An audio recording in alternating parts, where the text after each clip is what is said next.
Hello, everybody. Welcome to the first ever episode of the Life in the Wildlands podcast.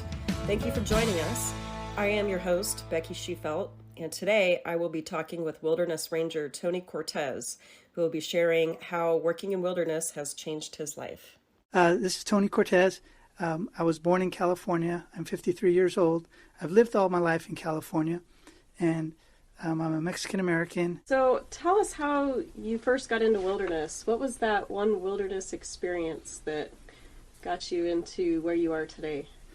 Well, I did a lot of day hiking in the forest, and I used to go to a store in Fresno when I lived in Fresno. It was High Sierra Outfitters, owned by Shane Krogan, and I used to buy my gear there. And he had I'd wander in the store and just look at the maps, and he had a huge a variety of maps and some of the materials. And I noticed he had a brochure that said High Sierra Volunteer Trail Crew. So I picked it up, and I think after another summer, I finally decided to go out there, and I started just hiking, different areas, and realized that it was pretty nice because it was like for free. You didn't have anybody, you didn't have to pay for anything.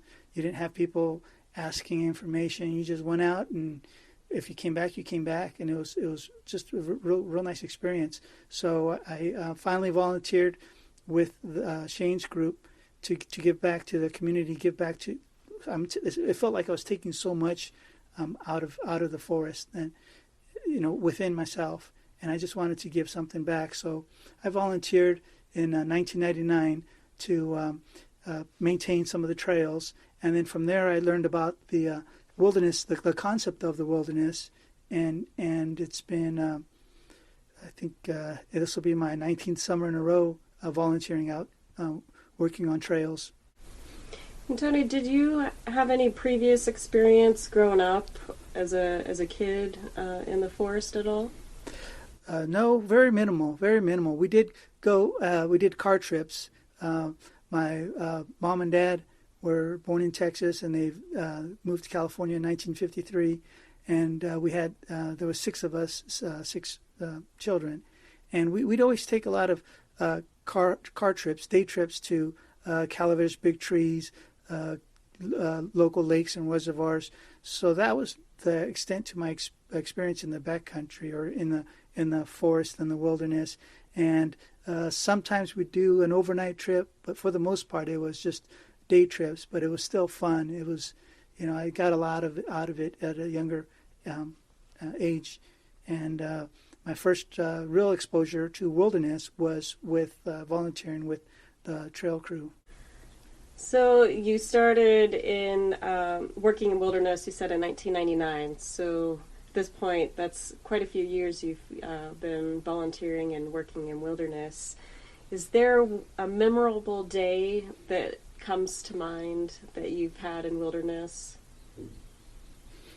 It seems like every trip is an adventure, and there's a lot of memorable moments and days out in the wilderness. Like just this October of 2016, I was with a group. We were out in the Ansel Adams Wilderness working on a trail, and I was with Adrian and his 8-year-old and 4-year-old daughter, and we were working on the trail. And after we came back, the last day of work, he asked his kids what was the most memorable part of the day. And the little boy mentioned how of the trip. He mentioned how they went to this lake, and he talked about playing at the lake. And he asked his daughter, and she said, peeing behind a tree. And I thought, wow, I'll always remember that. And that it's moments like that say, okay, you know what? That's why you're out here. That's why you're out here, to see these people, people, myself and others, experience this growth. So can you tell us maybe one thing that might surprise people that aren't so familiar with being in the wilderness or in the backcountry? Something that's surprising about working in wilderness? I would say how well you adapt. I've been out with, I've been a crew leader for all but 2 years. So we'll take out groups of people. Either we car camp and then go out on the day and work the trail, or perhaps go out backpacking several miles into the backcountry with our gear, and then a mule train will bring in the tools, and we might be out there for 5 to 9 days just working by ourselves. And oftentimes, especially people that have limited backpacking experience or only maybe hiking experience, oftentimes we get back there, and it's surprising how maybe at first they have a lot of questions about the distance, water, food, kind of, I don't want to say worry, but concern about some of the elements that they need to survive, the basic elements, communication and things like that. And then when we get out there, once we get out there, like after a day or so, it's like they're native to that environment. They're comfortable jumping in the creek and to just wash off. They're comfortable without any electronic devices. They're not asking about how long before we go back. It's really I think they'd be surprised how, although that's a foreign environment to our everyday life, that they'll take to it and just embrace that. So you talked about people being prepared and really needing to bring the right things in the backcountry. Are there any items in particular that you could think of that are commonly forgotten? I would say no, because you can get by with whatever there is.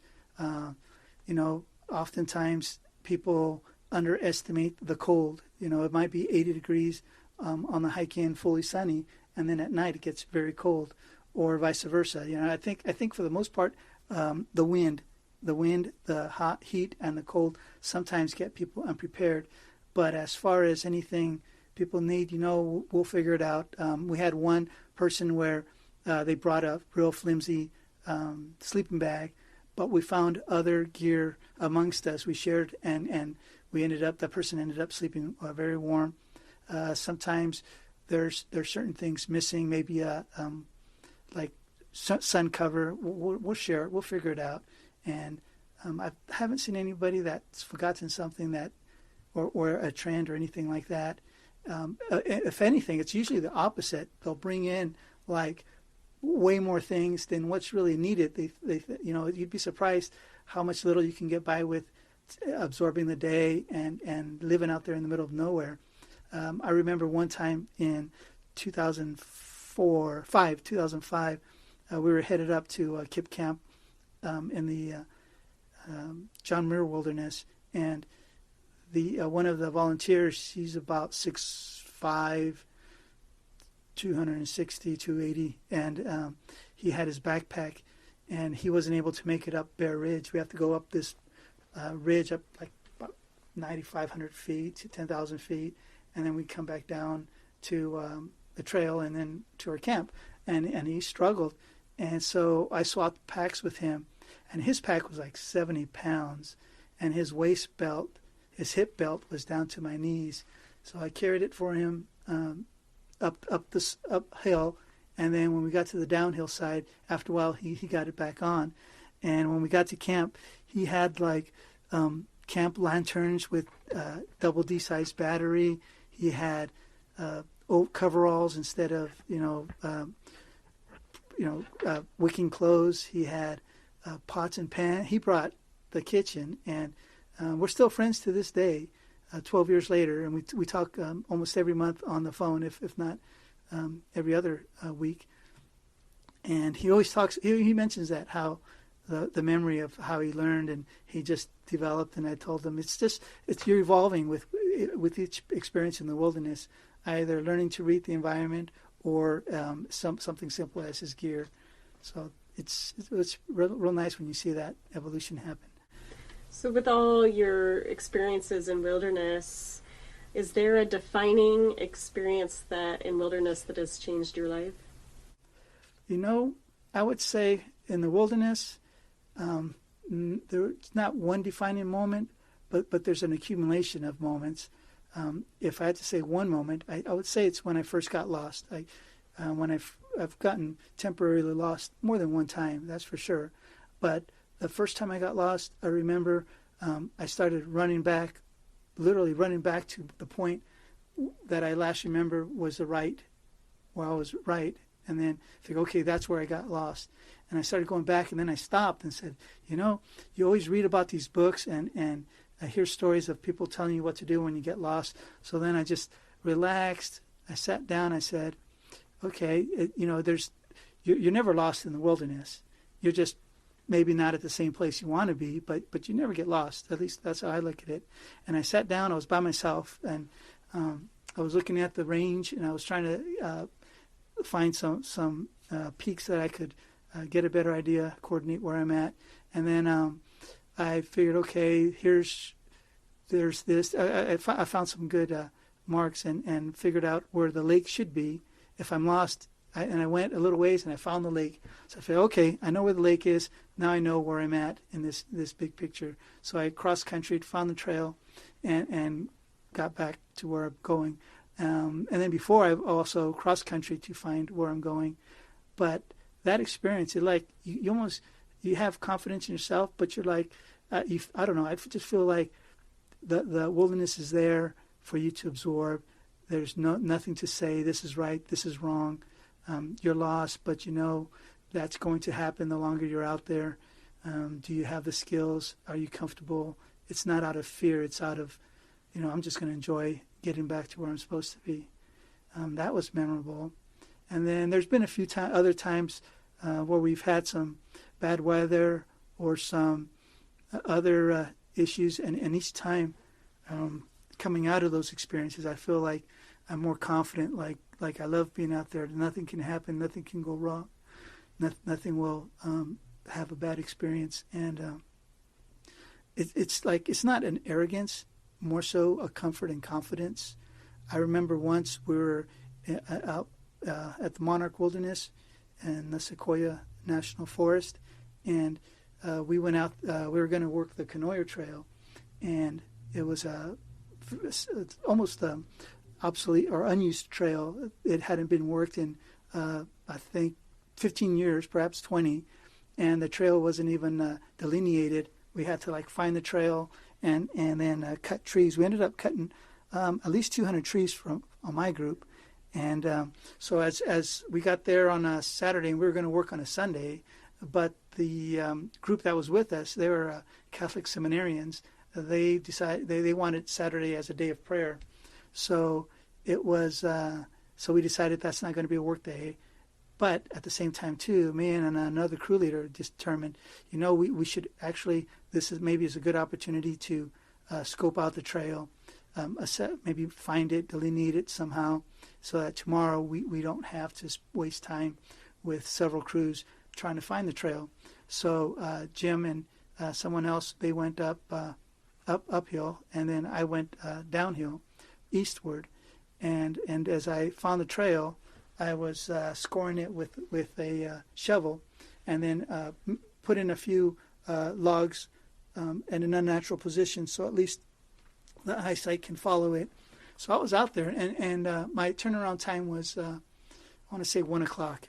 That was my turnaround time, and Norm was back at base camp.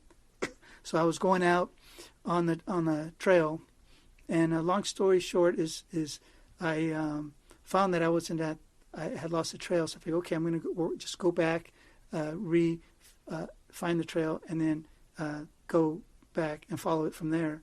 And on my way back, the trail collapsed from under my feet, and I was sliding down, trying to grab a hold, but it was a granite wall about probably almost 90-degree angle. So I was just sliding, and then as I fell, I was free falling, and I just figured, oh well, this is how it goes.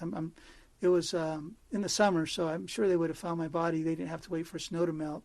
So as I was falling, I just figured out, this is how it goes. Things happen.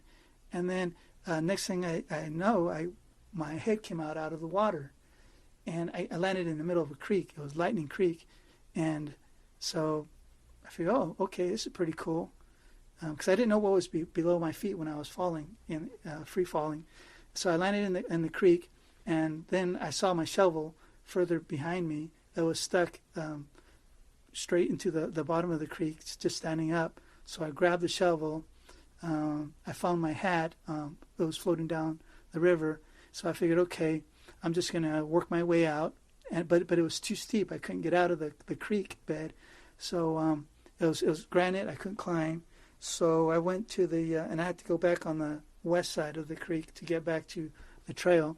So I climbed up the left bank of the creek, and I used the shovel to either help with some footholds or use the shovel and wrapped it around a tree and then pulled myself up. So I got out of that. I don't want to call it. It wasn't quite a gorge, but it was pretty narrow and it cut pretty deep. So when I came out, I kind of assessed it. I figured I must have fallen at least 18 feet in the air before I hit the water, but I felt pretty good coming out. So I thought I couldn't not find the trail on the other side, and I found what I thought was a trail turned out to be probably a deer trail. So then I thought, okay, I'm just going to wait here and wait for search and rescue to come. Probably the next day. I had my day packed, but I could I could survive. I had water, and I had little food left over, and I had a shovel. So it's like that's all you really need.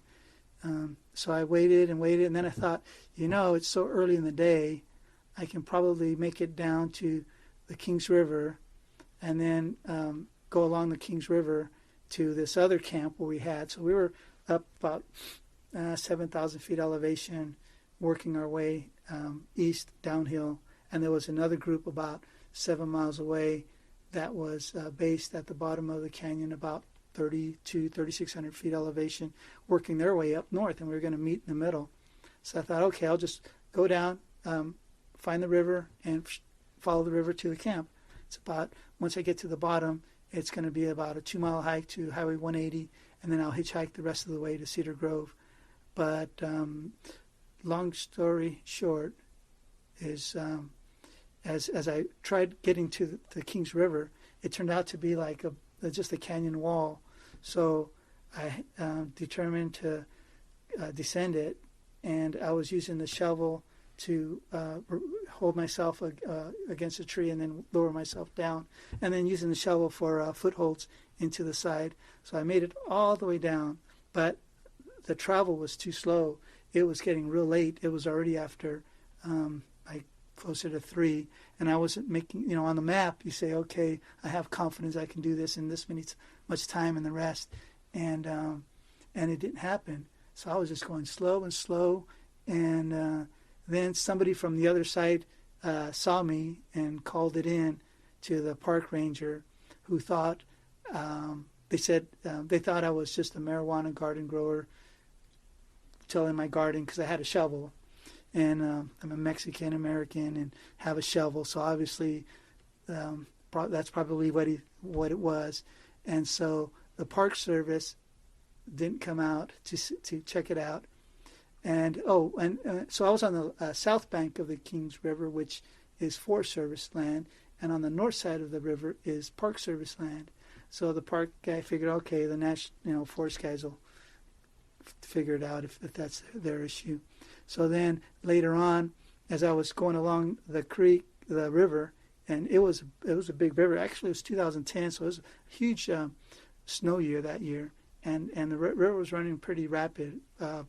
Probably the most water I've seen in it in memory. Maybe there was one other year that was just as bad.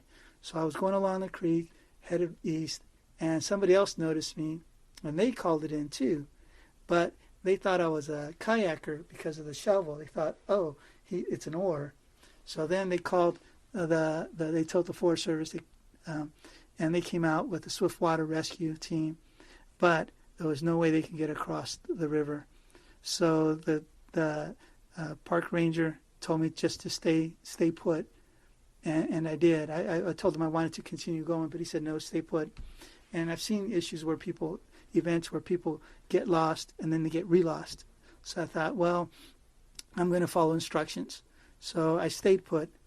And then while I waited, another sheriff's deputy came, and they were there, and they must have called the sheriff's helicopter. The sheriff's helicopter came, and they came around, and they had no place to land. They couldn't find a place to safely land. It was a real steep canyon. It's actually the King Canyon is deeper than the Grand Canyon, so it's pretty formidable terrain. So that helicopter couldn't land.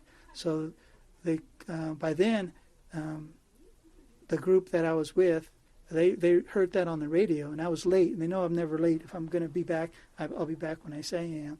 So they knew something was going wrong. They heard the traffic on the radio, and they contacted Shane back in Clovis, and he called the CHP. So the CHP helicopter was inbound by the time or had left by the time the sheriff's helicopter decided they can't do anything. So then, as the sheriff helicopter was coming in, the Catholic seminarians the Catholic seminarians back at my camp, they knew something was going on. So they went to the edge of the canyon and they were praying. And they said, as they were praying, the helicopter came streaming in with this little red light on, and it was dusk. And when they saw that, they said they had like this religious experience, like their prayer was answered. And so, sure enough, the CHP helicopter came, took its readings, came around. And I'd worked under helicopters before when we cleared marijuana grow gardens. So I cleared all the loose roughage around there that could come flying up with the rotor wash. And so I used my headlamp and some flagging material that's in my tent to help the CHP helicopter orient itself. And it came in, they lowered the basket. I got in this loose metal basket, and they lifted me up across the Kings River. And that was nice because the basket was like spinning in circles, and I was just watching everything. It was almost like those in the movies when you see those panoramic shots. So then they dropped me on the other side, and it was getting dark, and they didn't even land. I think their skids must have touched the ground. They threw in their basket and they took off. I thanked them, but it was in a real hurry, and left. So I was safe. But after that, I thought, I'm okay if I die in the wilderness. I'm okay with that. If it happens, so be it. It's I think if you're out there long enough, things happen. And I mean, I was so peaceful and confident out there that nothing could go wrong. And I think from that time on, I've had the most comfort. I don't want to say confidence to some extent, but definitely comfort. Wow, that is an amazing survival story. You're lucky to be alive. But it sounds like you learned a lot of self-reliance, or at least practiced it. And earlier you had mentioned that, it also gives you a sense of confidence and independence. Is there any other skills that you feel that being in wilderness, whether it's just being out there or being part of the trail crew, volunteering work, is there any new skills that you feel people develop beyond that? I using myself as an example and how I talk to others, I believe so, because even when you're out in the wilderness, you get into the habit of reading the clouds. Okay, what are the clouds doing? What's the direction, the shape, how fast are they moving? And then the next day you look and try to remember what the time was, compare it. So even like when I'm not in the wilderness, I always look at the clouds, try to get an idea of what they're doing. It's putting your eyes up. You'd be surprised how much people don't look up or look straight. They look down.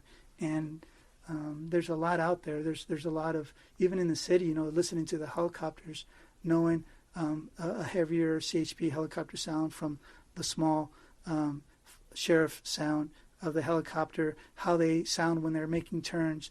I was out in the wilderness. Let's see, was it the Monarch Wilderness? Out on the, I don't think, it was a John Muir Wilderness. And there was, we were working out on the Pacific Crest Trail, and about 4 miles up, maybe 3,000 higher in elevation, there was a search and rescue going on. And I could hear the helicopters, but I knew that it was a search because the little sheriff's helicopter doesn't have any lifting mechanism and can't carry much weight. And I heard that a lot. And you can tell when they're turning because they make the rotors make a different noise. So I figured, okay, I kind of figured out they're in this basin south of south of Selden Pass. And then I heard, then I would hear the CHP helicopter come and make this noise, but then it would leave. So they were refueling, and they had this search and rescue going on, or actually a search at that point for most of the day, from about 9 o'clock, actually right till the end of the night. But knowing what was happening gave me an idea. Okay, I know what's going on. We couldn't quite hear anything on the radio, but it does help even to know that and to see the patterns. Is it just a helicopter flying from one reservoir to the other? Is it in a straight line? How fast are they going? Also, reading the environment. You're engaging with the environment when you're in the wilderness. You're looking at the trees. You're looking at the branches, looking for widowmakers, looking for a trail, making sure you're on the trail. I think one easy, a lot of the volunteers in the wilderness, when they first comment, they never knew what a water bar is. And almost on every trip, someone new will say, I never paid attention to how those steps got there. I just thought that the trail was made where the rocks are, and it just worked out that way. They never gave it any, some people never even give it a thought how the trails got there. They just figured people walk enough and they score a trail. But they learn to look for man-made signs. I always tell them, if you're ever lost, look for man-made signs, either water structures, water bars, open face cuts of logs, just certain signs, and be careful for water drainages, misinterpreting those as trails. So hopefully, they have all these skills. Some they can use in the street life, some maybe in the wilderness, but the fact that they're engaging with their environment, I think that's always something that people bring back with them, and a better appreciation for little signs, whether it's animal tracks or scat or trees. Sometimes trees will tell you if there's a spring nearby.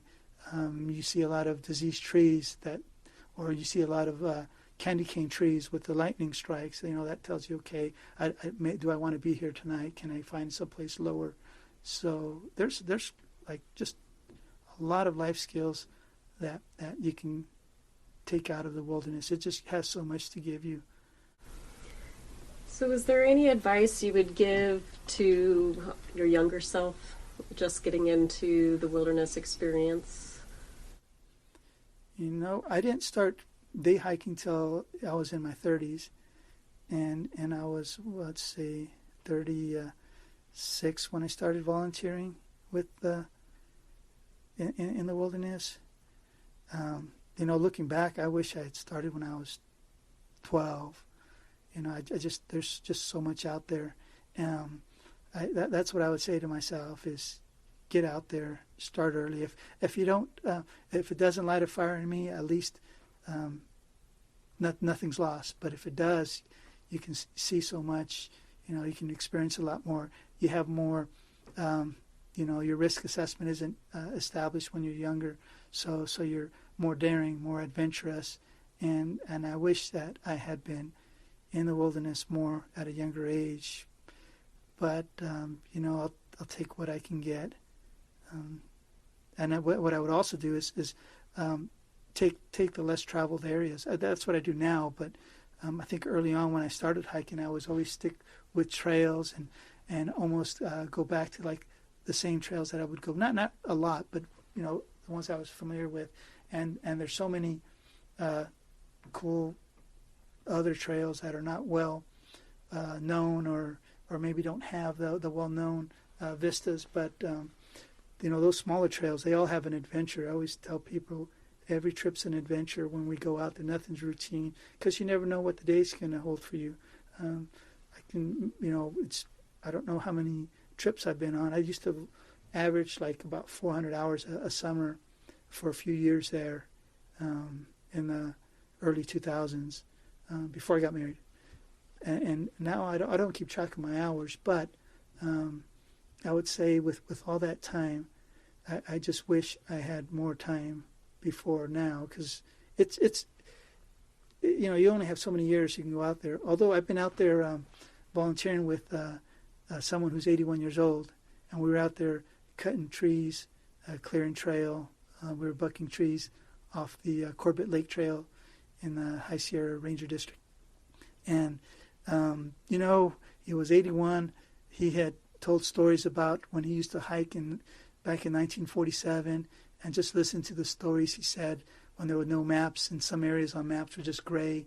And listening to that, it's like, I wish I was back then, back then without any maps, just following what people tell you. It's a great experience. And, we adjusted, but we kind of modified how we did the work so that he can be more engaged with getting on the trail and clearing the trees. And what I learned from him was that, you really don't need, you have to generate your intuition. You have to create your intuition. It's a skill, just like running fast or jumping high or studying. You get into situations where you develop an intuition, and once you have that intuition, that can get you a long ways. You don't need maps or GPS or have to see your be there or go with someone that's been there. It's intuition. Great. Well, that's all the time we have today, Tony, but I thank you so much for joining me and sharing your stories. It was great to listen to. Oh, thank you. It was great to be here. Thank you all for joining us today on our very first Life in the Wildlands podcast episode. Next time, we will be talking with Cecilia Reed, who is a winter sports permit administrator with the U.S. Forest Service. We'll be talking about what her job entails, what it's like to manage ski areas, and how she obtained this type of career. See you next time. For more stories from outdoor professionals, please subscribe to the Life in the Wildlands podcast, where we will be discovering exciting new opportunities with outdoor careers, sharing professional experiences, discussing the hurdles to federal employment, and the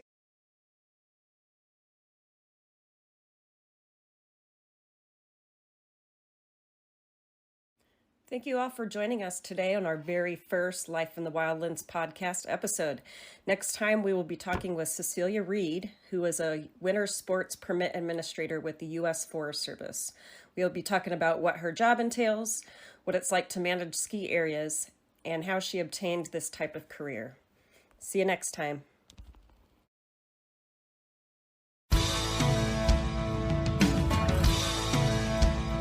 For more stories from outdoor professionals, please subscribe to the Life in the Wildlands podcast, where we will be discovering exciting new opportunities with outdoor careers, sharing professional experiences, discussing the hurdles to federal employment, and tips and tricks on how to overcome these challenges.